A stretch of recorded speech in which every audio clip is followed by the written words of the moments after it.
this child, and we sent in a blood culture before starting an antibiotic in our institute. It was we started with after sending the blood culture, we started with ceftriaxone, where the blood culture which is K. So this child was running a fever for almost 15 days.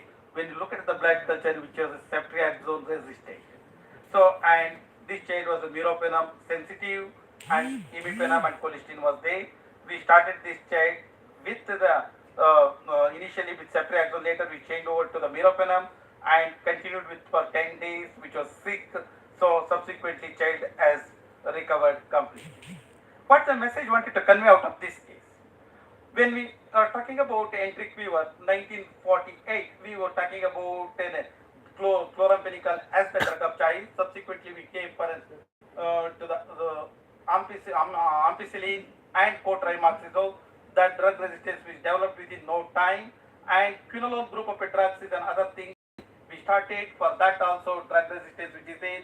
We thought ceftriaxone is the drug, but now what the case report which is taking place, we were thinking about only Pakistan is reporting in a ceftriaxone resistant cases. It is not so. It is already entered to us also for irrational use of an antibiotic. We need to be more aware about these things.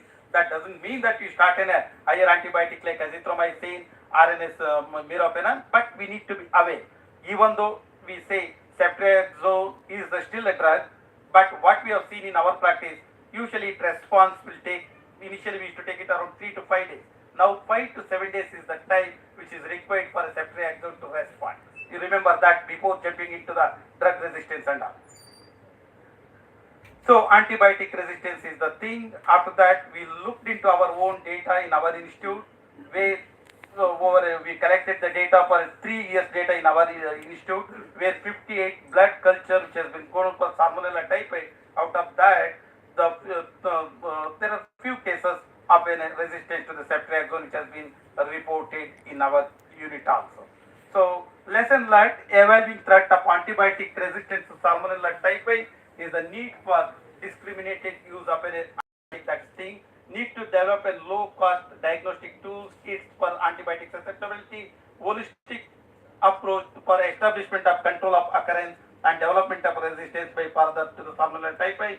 Of course, vaccination which is freely available. This is time for us to move with the vaccination. That's about the enteric fever, emergence of a drug resistance. Let's look at the increasing incidence of penicillin and ceftriaxone resistant streptococcal pneumonia, which is causing a meningitis.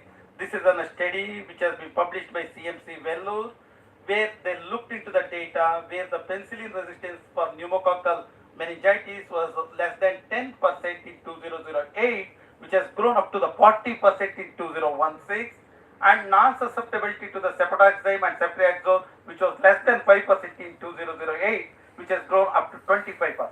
This is the thing which is led to change the protocol. Protocol initially, when you talk about meningitis, we used to start with penicillin. Later, we moved on to the ceftriaxone. Now we are looking at the ceftriaxone and vancomycin as anything. But ultimately, what the message is: look at your hospital and your local data. Still, in our institute, I don't start with vancomycin because we analyze the data of the ceftriaxone resistance. It is very low in our institute. That's why we still go with the ceftriaxone as the drug of choice. We don't use the vancomycin for the meningitis.